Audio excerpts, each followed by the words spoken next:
Every year, thousands of human remains are found in the United States, and in one of every 4 instances, authorities can't identify the body.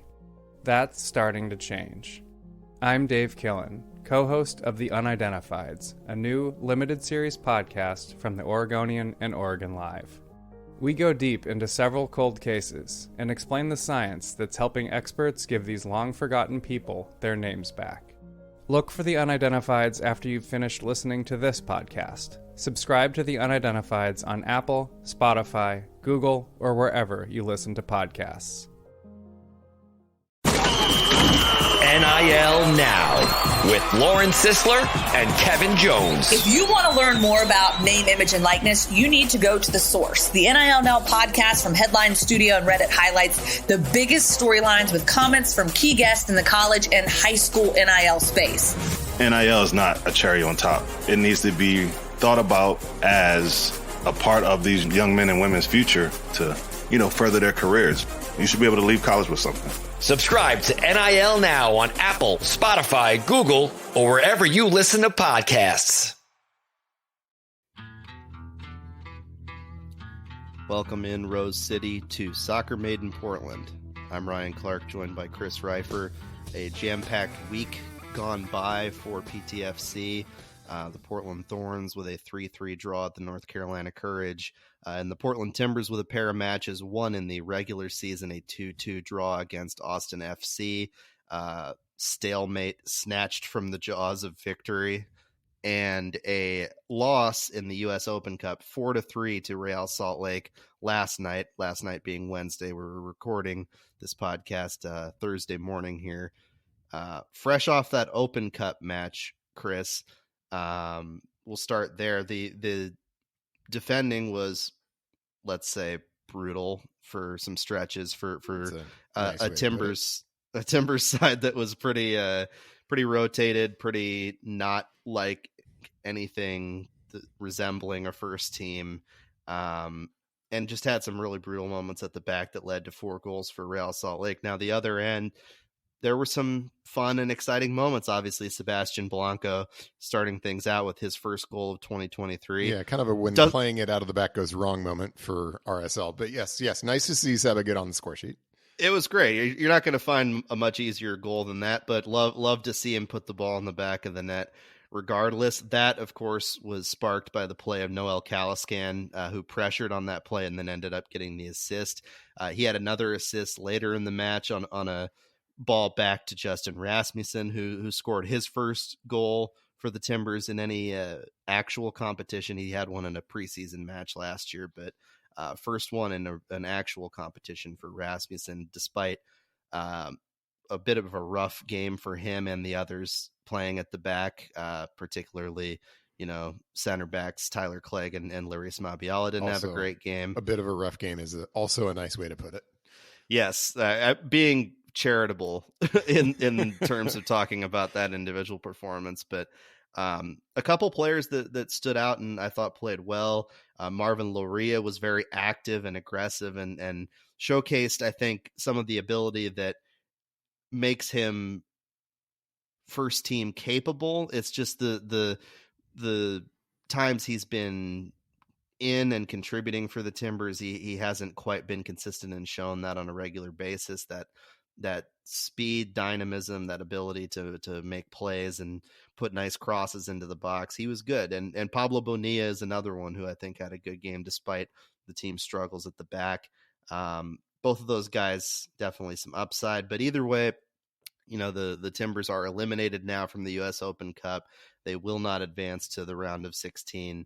And that's it. They're done in the Open Cup for the year, which they didn't. I mean, they said they took it seriously, and actions speak louder than words. I'm not. Yeah. Look, I want to step back from the 10,000 foot level to the 10,000 foot level a little bit and talk about the week as a whole. One of the steadiest messages you get out of the Portland Timbers is that they think they deserve more credit than they're given by fans and by commentators and the like, notwithstanding being a team that's averaging 1.909. Sorry, not 1.9. That would be great. 1.09 points per game, which is not good. They think they deserve more credit. And so I will note that in this exact space last week, it's on the internet. You can go check it out. I praised the Timbers' defensive work over the last several weeks. I praised it. I said it's been very good, and that's been part of what has helped turn the tables a little bit on the season.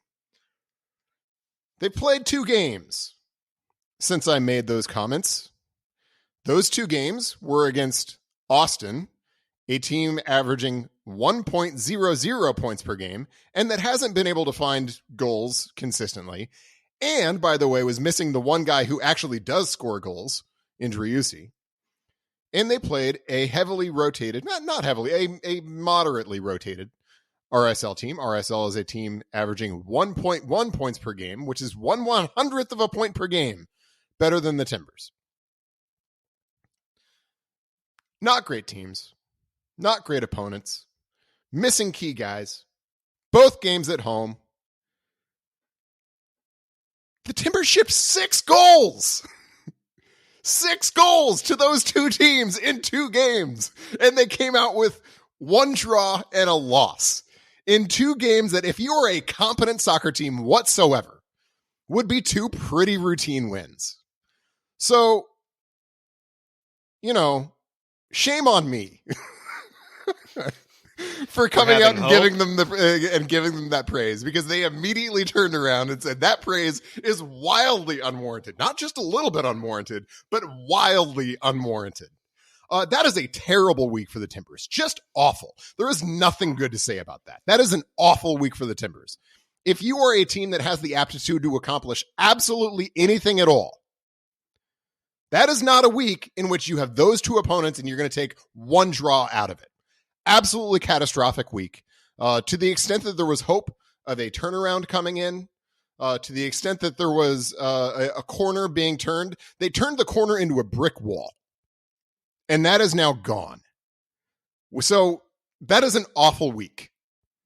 There's no lipstick to put on that pig.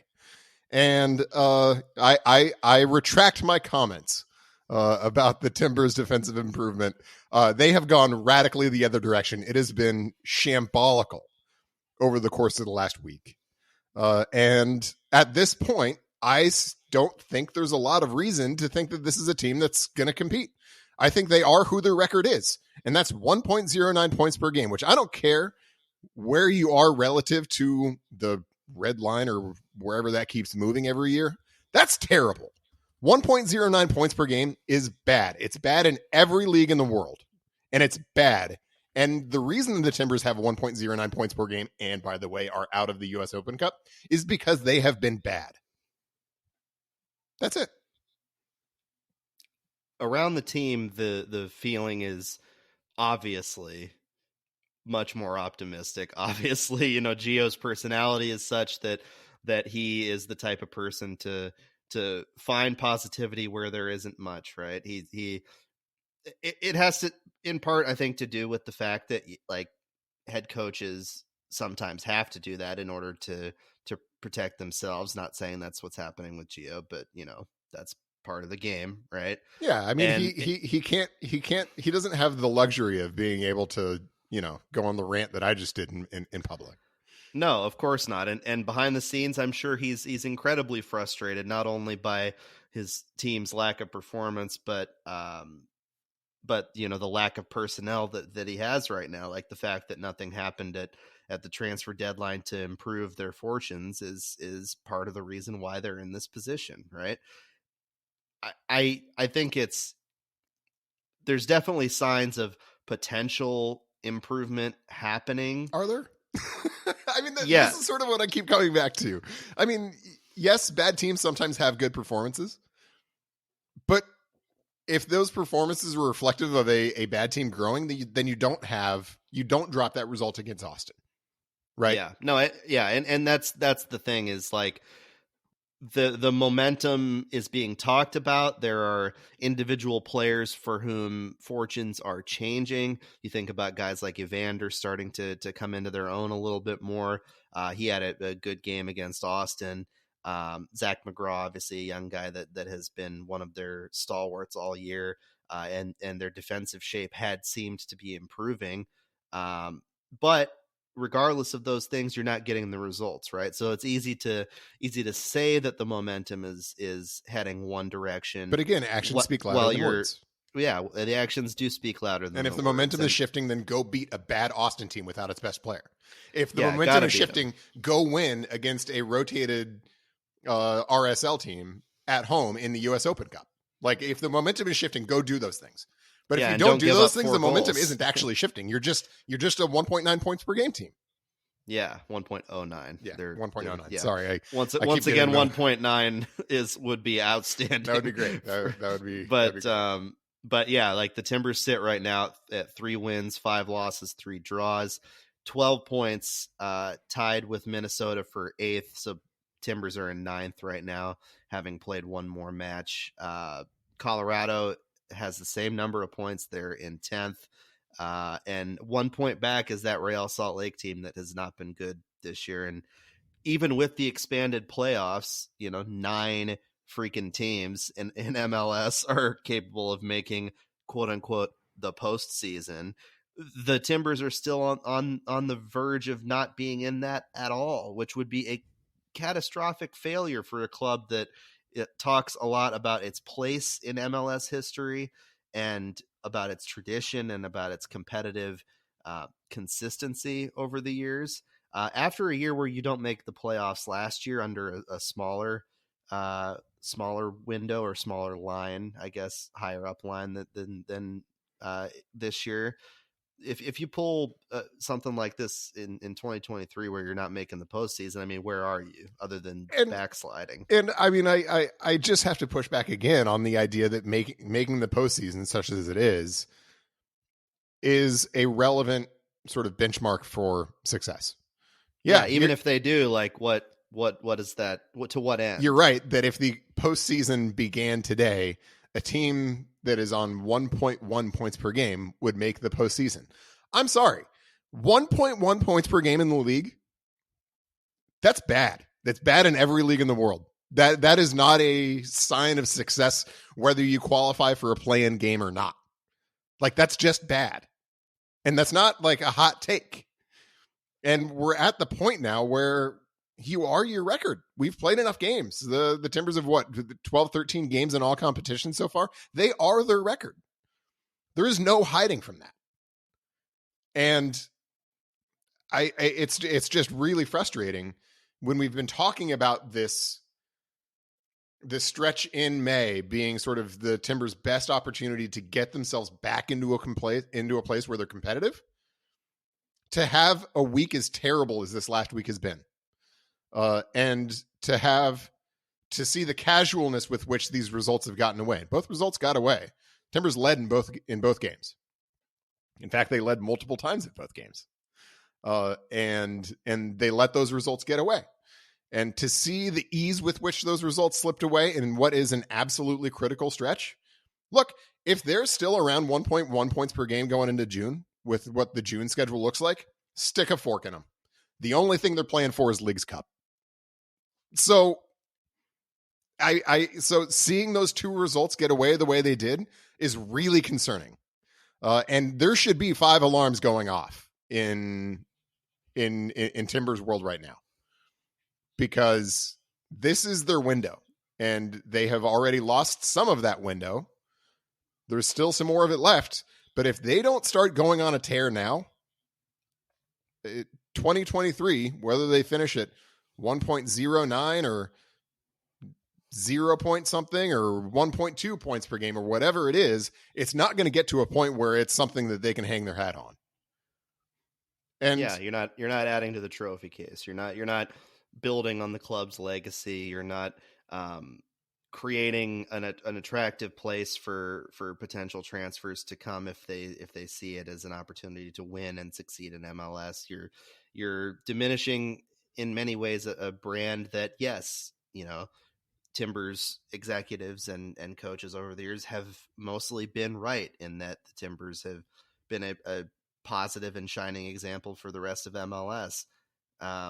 What happens if that's not the case? Then it feels like a wasted opportunity. Nobody's looking at 1.09 points per game as a shining example of what you can accomplish in MLS. I can tell you. Yeah, exactly. There's plenty of clubs that are just blowing past that and aren't concerned with even coming close to that. And if they were in that type of situation, they would be devastated and infuriated. But it seems the attitude around these parts is, well, this is the reason why. Yeah, there's an injury as here, though that's not something that they, have some control over. Right. Like there's definitely ways to mitigate those circumstances, right? And to succeed despite them. There are plenty of MLS teams that are doing that. Yeah. The Timbers aren't victims of their circumstances. They have made their circumstances, and those circumstances right now are bad. And so, it's frustrating on the whole. I think you look at the particular moments in which they're giving up the goals. I mean, look, it was a heavily rotated lineup in US Open Cup. I think there's a lot to be said about that, whether that's the right choice, whether that's the choice that they were sort of forced into as a function of where they are in the league. I think there were discussions to be had about all of that, but you look at the particular moments in which they're giving up these goals. They're not goals that good teams are giving up. The first goal against Austin comes primarily out of a really, really bad giveaway in midfield. And it's not just a really, really bad giveaway insofar as it was like a sloppy pass or something like that. It was a moment in which the Timbers decided to be fancier than it was necessary for them. It's not like they were one or two passes away from unlocking something. Like nothing was really on. But the thing that was just outrageous about it is that the rest defense, it was just the absolute worst possible moment in which they could have decided to take sort of valueless risks in possession. It was a very low collective IQ moment from the Timbers. And the reason I say that, so the rest defense is probably a phrase that if you're listening to podcasts and watching soccer stuff, you've heard before. What it basically means at a high level is it is your defensive shape in the moment that you give up the ball, because everybody gives up the ball, right? Everybody loses the ball. Every soccer team in the world loses the ball and loses it a lot over the course of 90 minutes. Rest defense refers to the shape that your defense is in when you give up the ball. And when people talk about how good teams rest defenses, they're talking about how balanced their shape is so that when they do give up the ball, they're in a position to be able to win it back, and they're in a position to be able to defend. And in the moment that the Timbers gave up the ball for that first equalizer at the beginning of the second half against Austin, they had about the worst rest defense shape imaginable, because both Mabiala and Zuparic were pulled out all the way toward the east touchline. So there was probably 3/4 of the field of Austin's attacking vector that had no Timbers defender in it, or had no center back in it, at least. They were really imbalanced. And that happens sometimes, right? Just because of the way, the natural flow of a soccer game, there are times in which you get pulled out of balance. But good soccer teams recognize those moments, and they're like, hey, this isn't a moment where we can give up the ball. This isn't a moment where we can take risks, because we need to reset our rest defense. The Timbers completely failed to recognize that, and instead took unnecessary and enormously reckless risks in the way they were trying to build their midfield. They gave up the ball, and then it was just a run out. And frankly, everything after that, I know a lot of people were jumping on Bravo's positioning and this and that. After that, it's a run out for Austin.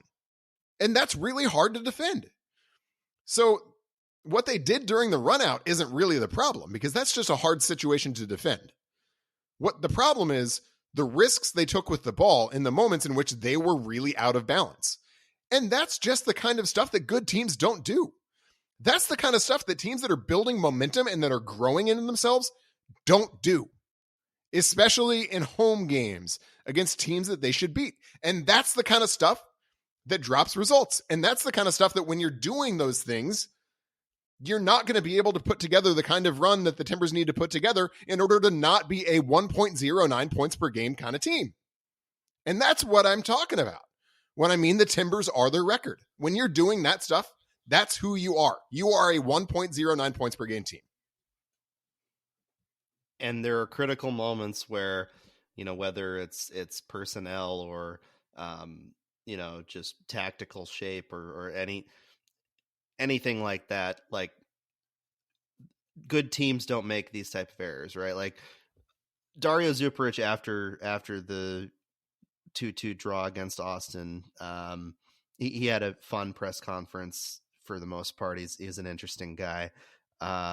He's got a great dry sense of humor, as so many Eastern European players seem to possess. But one moment that stood out in particular was his defense of Larry Smabiala on that final play, where the cross came in and Will Bruin's header goes in the back of the net, and instead of 2-1 a victory for the Timbers, it becomes a 2-2 draw. That came as a result of a lot of the things that you're talking about, right? The lack of defensive shape in giving the ball up. It also came, I think, as a mistake on the part of Gio and the coaching staff, not thinking about what other options they might have at the center back spot down the stretch. Mabiala played a full game. He was busting his butt, and I think played a better game than many might have expected generally in terms of his individual performance. Still wasn't great, but he's an aging center back who was thrust into a position that he had no choice in, right? No Zach McGraw to punch in that game in the way that you might have at the end of this RSL game in the US Open Cup, right? So that isn't an option, but putting Clegg in would have been a fresh body, right? Somebody that, in that moment, adding him to the group that includes Larry Smabiala and Dario Zuparic instead of subbing on a midfielder, an attacking player when you're up 2-1. Those little decisions can ultimately be the difference in the game. And, Gio said that, in retrospect, he probably would have done it differently, but at the same time, you chose to do what you chose to do. And I understand that decision, though. Yeah. Because, there are two ways to salt away a game like that, right? You can either score the third goal, then it's over, or you can defend fiercely, then you win 2-1. Frankly, I understand why Gio kept his attacking unit intact, because they were generating tons of chances. And they had plenty of chances to go to 3-1, in which case the game's over. If you go 3-1, sort of, in the last 15 or 20 minutes like that, the game is almost certainly over. Yeah, they could probably find a way, but the game, they would have won that game if they'd found that third goal, and there were tons of opportunities to do that. And so I think it's only natural that Gio, with the benefit of hindsight, would second guess that. And frankly, it's a fair consideration, but I understand why he didn't do that. Like, that wasn't an insane decision not to do so. And I agree that, that last goal isn't entirely on Mabiala. Was he pushed a little bit? Probably. Was it a foul? Probably not. Could the Timbers have done a better job of getting some ball pressure? Absolutely. Could Mabiala nonetheless have been stronger in getting that push from Bruin? Could he have been more physically dominant in that moment and made sure that he was the guy who got to the spot, who was going to have position? Absolutely. Is it entirely on him? No. Is it partially on him? Yes. And, have there been a number of goals that have been partially on him? Yeah, there have been. And would all of that have been moot if the Timbers had gone and gotten the third goal that they should have scored? Yeah, it would have been. Does Frank Boley need to find his finishing boots again? Absolutely does. He's shonked a number of them recently. And you can't do that if you're going to be a number 9. That's just how it is.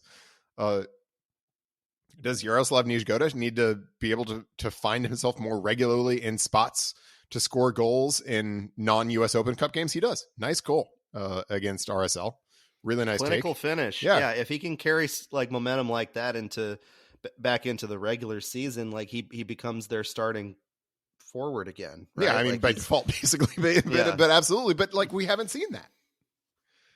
And that has not been a regular occurrence in the league. And it hasn't been a regular occurrence in the league for some time. Guy's got one league goal since late last summer, I think. So there you have it. I mean, you know, I think in many respects, as I look at the personnel on the team, it's kind of exactly what we would have expected last fall if you told us how the transfer window was going to go. They are really thin at center back, and that's going to lead them to give up goals. And they don't have a reliable goal scorer. And that's going to lead them, even when they create chances, to not capitalize on those. Wow, there's that game against Austin right there in a nutshell, isn't it? Those are two, I mean, like team breaking and season breaking issues. Like it gets to a point where the positivity with regard to Evander is exciting. He's somebody that has showcased a potentially elite ability to play make. You know, Santi Moreno coming back into form a little bit, but not quite there yet, is exciting because he's a young player that this club believes in and that has shown quality over the years. Zach McGraw stepping into a leadership role and being really a stalwart at the back for Portland is exciting and positive. And then Alija Zivacic continuing to do what he does in goal is a positive thing. But all of those things put together don't solve these two glaring issues that, you know, a lack of depth at certain positions, that one or two injuries happen and suddenly you are extremely thin to a point where you can't even fully rotate in the U.S. Open Cup game. You got to play Christian Paredes 70 minutes. Those things are not solved by all of those positive aspects, right? Those not having a striker that can score goals, period, is an unbelievable problem for an MLS team that is seeking to continue climbing in the table. Not having anybody around that striker that has been really a consistent threat to do that, period, is also a problem. It's not just down to the number nines. They need other guys that are even remotely dangerous. Who is the Timbers' most reliable goal scorer? I don't know if they have one. I really Dairon Asprilla? Is it Asprilla? Yes. Right now, yeah. It's Dairon Asprilla. And you know, credit to Asprilla for the form that in the last couple of years that he's put in. I think it's a great story, and he's done a great job. That's a guy who's never scored more than 10 goals in a regular season. Yeah. And he's old. Like he's a veteran player. You shouldn't expect him to be carrying you. And you know, this issue dates back to last year, where Bill Tuiloma for a while was the leading goal scorer on the team. Like for more than half the season. For the majority of the season, Bill was the leading scorer. And then you take him out of the picture completely, and suddenly an issue that was a problem all year last year gets worse, even though you've added a $10 million transfer fee designated player who maybe next year will be the year he truly, like, quote unquote, explodes. But so far it's been like with Evander, it's been a wait and see thing. And it often is for DPs, but he's not going to be a 20-20 guy. But he's not Carlos Vela at his peak. I keep going back to what I think we talked about back in the fall when they were signing Evander, which is, I'm not sure the number 10 position or the chance creation is the biggest problem. I still don't think it is. I think they've got other guys who actually do a decent job of that as well. Eric Williamson, Santi Moreno. I mean, these are guys who can create chances and have done so well in MLS. Even Christian Paredes. I mean, Christian Paredes might be among their more reliable goal scorers right now. But you know, I mean, like, you know, these are who can do that, and they Juan brought in Mosquera actually might be the most reliable goal scorer. There you go. Or right back. The right back is the most reliable goal scorer. That's a navel gazing moment. You know, but it feels like they solved a problem that although I understand why they wanted to reinforce in that spot, really wasn't their biggest hole. May not even been their second biggest hole. And those holes are still glaring and gaping, and they are bleeding out of them. And here we are. So, rough stretch for sure for the Timbers. Like just a terrible week. Yeah. I wasn't quite getting enough of that feeling coming out of those two results, but in two, I think because of the circumstances they've put themselves in, pretty important games, awful set of results. Yeah. No, it adds to the pressure of this Saturday's match against Vancouver. They're back at home. This is a lengthy stretch of home matches for the Timbers, which one would think you'd be stacking up some points, and they need 3 points against Vancouver on Saturday, but it ain't going to be nearly as easy or as likely as it would have been against an Austin team that's really struggling. Yeah, I mean, Vancouver's playing a lot better than Austin is. Yeah, it's a Vancouver team playing a lot better, and this is you never want to call a game a must win in a 34 game season where you've played 11 games, but it's pretty darn close to that for the Timbers in the way of, building actual momentum that they thought they had after St. Louis, but now we're back in the not so sure to more likely they don't range. I'll put it this way. I mean, with this next week, Timbers have Vancouver home, then they go in the league away to RSL, and then they come back home to Minnesota. If this next week goes as poorly as the last week, it's going to be a lot of weather made in Portland on this podcast for the rest of the year. And sure enough, it's going to be nice and sunny this next. It is 10 too days, hot, although though. a little too toasty. Going into the 90s in May, like climate change has basically just been an assault on the best seasons of the year. Spring and fall are now myths. We just go straight from summer into winter.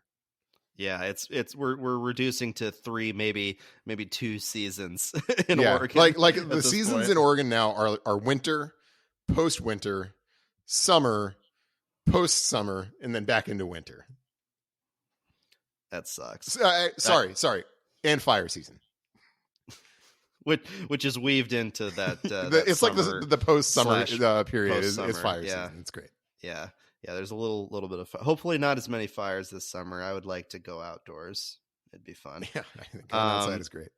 Yeah, I enjoy being outside. The team that has been out of town between the Timbers and Thorns has been the Thorns. They are on a 10-day road trip, which ends this Friday in Houston. But prior to that, they played on the road at North Carolina, kept getting down 1 goal, kept coming back and scoring 1 to even it up. Uneven performance in what ended up being an even match on the score sheet for the Thorns.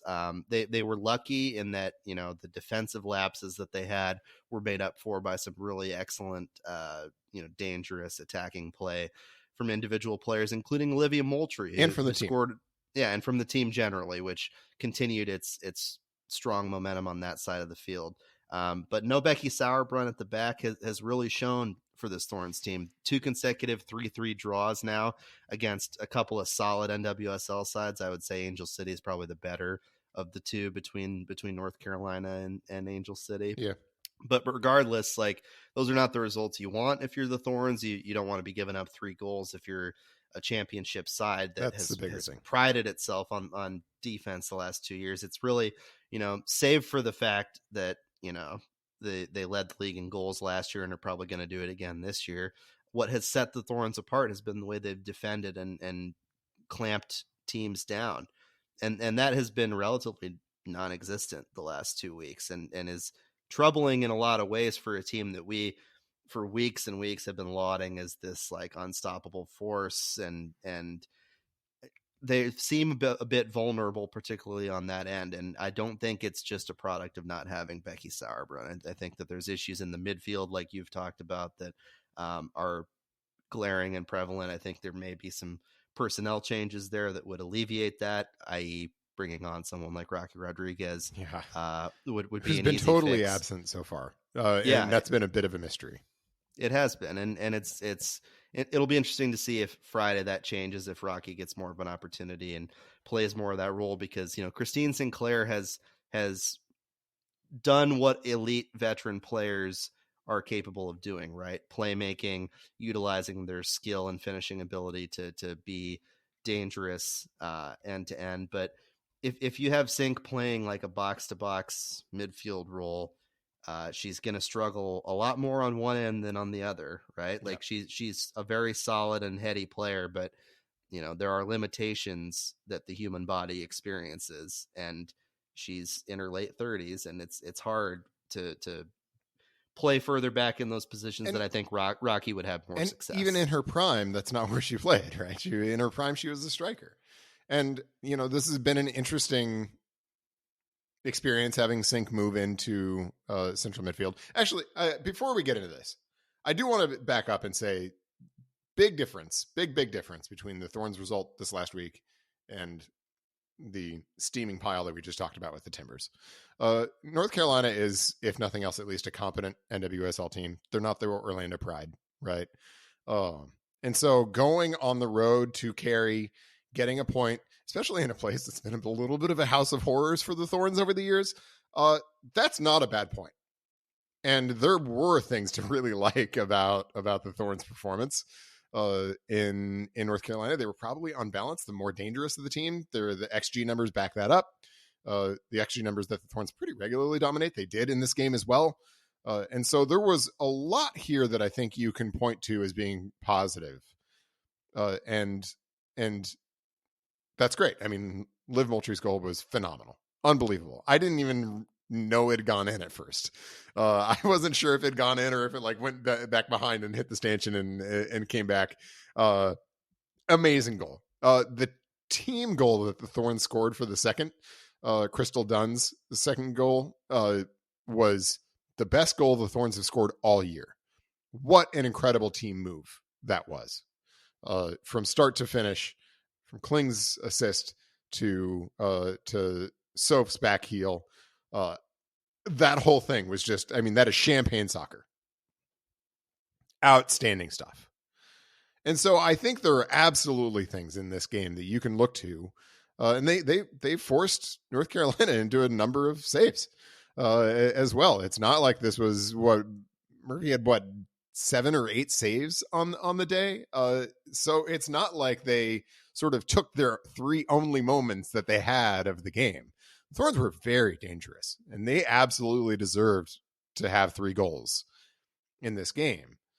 And it's a solid point. It is just black letter law in soccer that road points against solid teams are good. Period.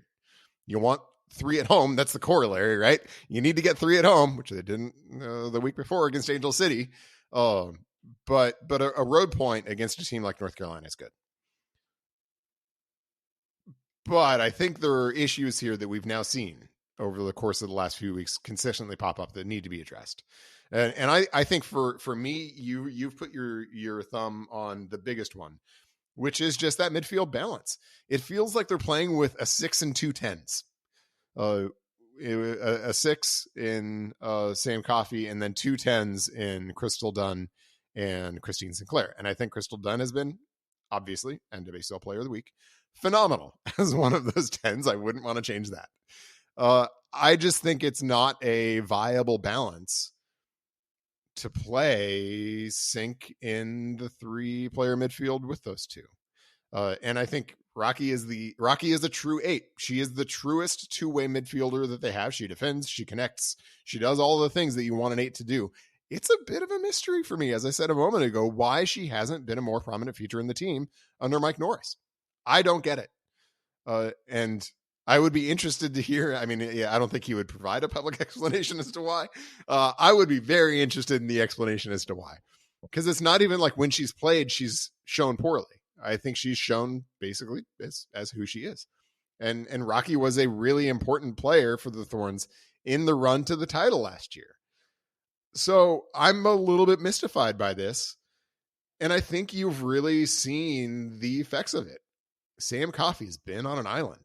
The center backs have been on an island, especially with as much as the Thorns like to push their fullbacks forward, which again is a big element of why they're so dangerous. Who had the assist on that amazing team goal? It was Megan Klingenberg, the primary assist. So think did get the secondary assist, which was absolutely deserved. The hockey assist, if you will. But it was Megan Klingenberg with the assist there.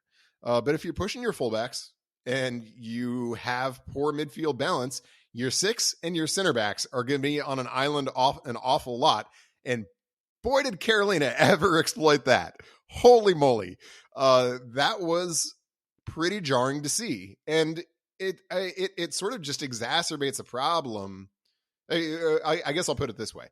Not having Becky Sauerbrunn just exacerbates that problem, right? Because Becky is elite at reading the game. She is like soccer AI back there. Her ability to process information, read things, and step into passing lanes before they develop to break them up is, I mean, literally world elite. One of the best in the world at doing exactly that. And she's been one of the best in the world at doing that for a long time. Yes, it is the linchpin upon which the Thorns counterattack is built, is what she does in terms of stepping in front of passes and reading things before they're there. And so Emily Menges, who I think is a good central defender in NWSL, there's going to be a step down in that regard, just because like you can't have two Becky Sauerbrunns because there aren't two. And so like you're going to have a step back in that respect. And Menges' strength has never, ever been defending in space. But if you're pushing your fullbacks forward and if you don't have midfield balance, you're going to force her to. Like that's just how it's going to go, especially when you've got a team that's got some counterattacking weapons like Carolina does. And I think that really, the Thorns really got punished in that respect against the Courage. I think we saw some of that against Angel City. And I think it's something that they have to address, both in terms of making sure that they're maintaining balance with their fullbacks, so that when they're pushing forward, there's some counterbalance on the other side. But also, I think most critically, they need to find it better through the middle. And they need to have better defensive support from the 8 role, which I think forces them just into a difficult decision of not starting Christine Sinclair. Yeah, it'll be interesting to see which direction Norris goes on Friday against Houston. If that lineup change is something that he sees as an opportunity to shift momentum. If he sticks with what he's been doing and sees how the first 45 goes, that's a potential another option. Considering Rocky hasn't really played big minutes yet. I think she's absolutely in form and in shape to do so. To start and play heavy minutes, but. We'll see. That is a change to potentially watch. I don't think there's likely to be a major change at center back with Sauerbrunn still out. Menges was put on an island, as you said, and put in some really difficult positions. She definitely did make individual mistakes. So the idea that Megan Nally might start at that position is not out of the question. But it's not the problem, right? Yeah. The problem exists further up, and one area that I do think that they have had a lot of strength and positivity in that midfield between those two tens, obviously, as you mentioned, is Crystal Dunn. She's been disruptive. She's been, showing Vlatko Andonovski and the U.S. women's national team why she is absolutely an attacking midfielder and not a left back. Like she has thrived in that position and is now tied with Sophia Smith with 4 goals on the year. For the league lead, which I think is like 5 players tied for the league lead right now. So exciting stuff happening, obviously, across NWSL. 5 assists. Who saw that coming? 5 assists. Coming yeah, that is something else. Yeah, she's really developed that as an additional threat in her game, because when so much attention is paid to her, she's able to play it off to other great playmakers like Crystal. How devastating for opposing defenses. Oh my God. Yeah. Because last year, if you swarmed her, like sometimes it worked out for you, right? Sometimes you were able to put her in a position where she puts herself in a hole, or she dribbles into a crowd and overthinks it individually, right? And despite that, she won MVP. She was the best player in the league last year and was dominant. Yeah. Now this year, she's still that same player, even more lethal in terms of goal scoring. But also, when you do that, when you send multiple players at her and crowd her, she's making amazing plays. She had the back heel in that great build-up and got the hockey assist. She she has plenty of other assists this season that have been really impressive and have showcased her playmaking abilities. So if you got to worry about both of those things with her, my God, you're in some trouble. And I think, Crystal Dunn and Morgan Weaver are absolutely just eating from that right now. I think a lot of the success that they've had in goal scoring has come from Soph's ability to find not just find the goal scoring opportunities as she did last year, but to find the passes, to find the flicks on when she does draw that much attention. I mean, frankly, I don't think Crystal Dunn would point to many of her goals this year and be like, that's the best goal I've ever scored. A lot of them have kind of been tap-ins, including the 2 that she scored against the Courage. And those come from something, and they come from really good attacking play. And Soph has been she's been MVP level value. Most valuable value for the Thorns in making that work. Credit to Crystal and credit to Morgan and credit to the others who have finished off those chances. But man, it's all coming through Soph. And if other teams were to come to me for advice, they shouldn't. But if other teams were to come to me for advice about what to do about that, I mean, who was it early in the season that was asked basically this question? Was like, well, first of all, a lot of prayer. And that's basically what I would tell them as well. A lot of prayer. That's about the only thing I can think to throw at that. Yeah, that was an opposing coach. I don't quite remember who it was, but yes, it's pretty much your only hope, right? Is to make it as difficult as possible for Sophia.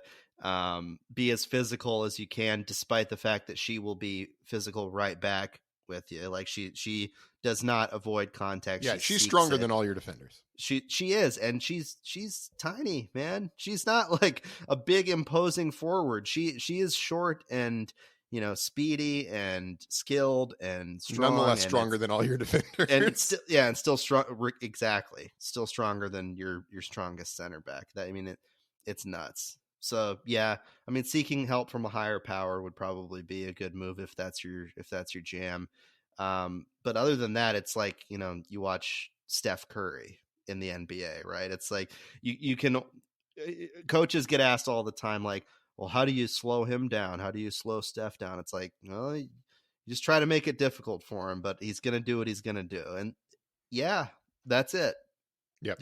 That's, and with regard to soccer, it's even more magnified and impactful what Sophia does because she draws away so much of what should be distributed elsewhere. And when that happens, it opens it up for an incredibly talented cast of teammates who have all finished off her passes, who have made plays of their own thanks to the space that she's created. I mean, she's a no doubt repeat for MVP right now. And unless something changes and momentum shifts for her, maybe after the World Cup, she's exhausted and isn't as effective as she was prior to it. It'd be hard for me not to see her up on that stage again, accepting a second consecutive MVP. I think soccer is a game that doesn't lend itself well to players kind of reaching that level of unstoppability for significant periods of time. I just don't think you see it very often. You see it, I think, a decent amount in the NBA, right? I mean, you can sort of rattle off, and in basketball, just more generally, you can rattle off players who have kind of gotten to that point where you're just like, there's nothing you can do. I don't think you see it a ton in soccer. And Soph is there right now. In the league, she's there right now. Where if you do one thing, she's going to kill you one way. If you do the other thing, she's going to kill you the other way. And that's different from last year, even when she was already MVP. I just don't think there's a lot you can do right now. Because if you don't throw the numbers at her, then Soph's going to eat. If you do throw the numbers at her, then Soph's going to make sure that Morgan and Crystal eat. And either way, you're getting eaten. So I think she's at that rarefied air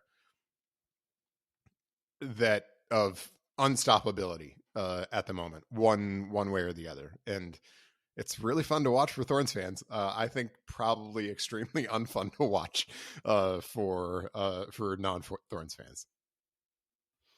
Yeah, and as long as they have her, as long as she's healthy, regardless of any of the slip-ups or issues elsewhere, this is a team that can win an NWSL title. Big defensive problems against North Carolina last weekend. They still drew that game. Still drew it, and it wasn't just Soph. It's the veteran leaders around her. We've talked at length about the experience on this team, about the championship pedigree that this Thorns team has.